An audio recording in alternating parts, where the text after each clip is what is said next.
یہ کہتے ہیں کہ رمضان آنے والا ہے، ہمیں سمجھ کر قرآن پاک پڑھنا چاہیے یا کثرت سے قرآن پاک پڑھنا چاہیے؟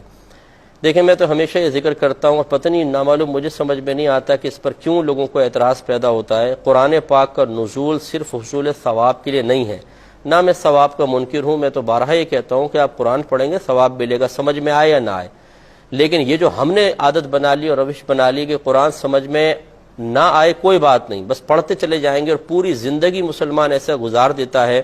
کہ اسے یہ نہیں پتا ہوتا کہ میرا رب قرآن پاک میں مجھ سے کیا ارشاد فرما رہا ہے۔ میں ایسے حضرات سے کہ جو میری ان باتوں پر اعتراض کرتے ہوئے اور پبلکلی اس کو ڈسکس کرتے ہیں کہ دیکھیں جی مفتی صاحب نے قرآن پاک پڑھنے سے منع کر رہے ہیں، حالانکہ چاہے سمجھ میں آئے نہ آئے ثواب تو ملے گا، تو میں نے کبھی انکار کیا ہے؟ لیکن میں آپ سے دائرہ ادب میں رہ کے پوچھتا ہوں کہ نزول قرآن کا یہ مقصد تھا کہ صرف عربی عبارت پڑھی جائے چاہے سمجھ میں آئے نہ آئے؟ صحابہ کرام جو عربی اللسان تھے ان کے بارے میں اللہ تعالیٰ نے فرمایا کہ یتلو علیہم آیاتہ ویزکیہم ویعلمہم الکتاب والحکمہ، کہ یہ رسول ان کے سامنے قرآن پاک کی تلاوت فرماتے ہیں، ان کا تزکیہ نفس فرماتے ہیں اور انہیں کتاب اور حکمت سکھاتے ہیں۔ اس کا مطلب یہ ہے کہ صرف قرآن پاک سیکھنا ہوگا، قرآن پاک کو سمجھنا ہوگا، قرآن پاک سمجھ میں آئے گا تو اس پر انشاءاللہ عمل پیرا ہوگا، اس کے مضامین دل پر اثرات مرتب کریں گے، انسان کے عمل میں تبدیلی پیدا ہوگی۔ اور جو ساری زندگی بس ایسے قرآن پڑھتا رہے ثواب کی نیت سے، ثواب تو اس کو پھر بھی ملے گا، لیکن اس سے میدان معاشر میں ضرور پوچھا جائے گا کہ اللہ تعالیٰ نے تمہیں صرف ثواب کے لیے قرآن پاک نازل نہیں کیا گیا، یہ تو عمل پیرا ہونے والی کتاب تھی، تو تم نے کتنا سمجھا قرآن پاک کو؟ اس لیے مطلب یہ کہ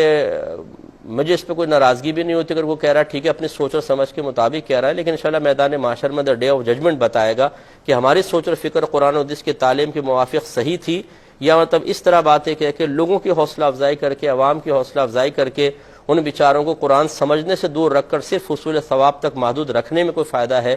یہ تو پھر اپنی اپنی سوچ کی بات ہوتی ہے، وہ آخرت میں انشاءاللہ پتہ چل جائے گا۔ اس لیے جو ہم سے ہماری سوچ کے مطابق چلنا چاہتے ہیں، اور میں بالکل قرآن و حدیث کے موافق ہی بات کرتا ہوں، کوئی اپنی ذاتی رائے میری یہ نہیں ہے، تو قرآن و حدیث کی تعلیم کا نچوڑ ہے، تو ان سے میری گزارش یہ ہے کہ قرآن سمجھ کے پڑھیں،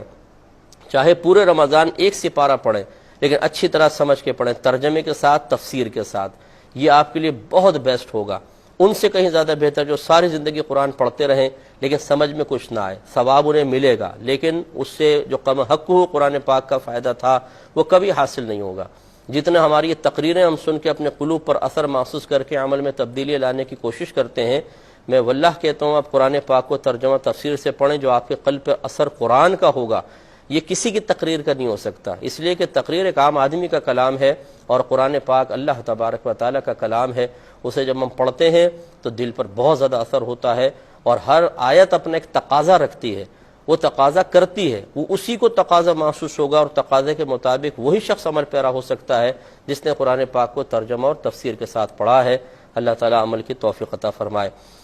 ایک کویسچن کسی بھائی نے کہا تھا کہ ترجمہ قرآن کون سا پڑھا جائے؟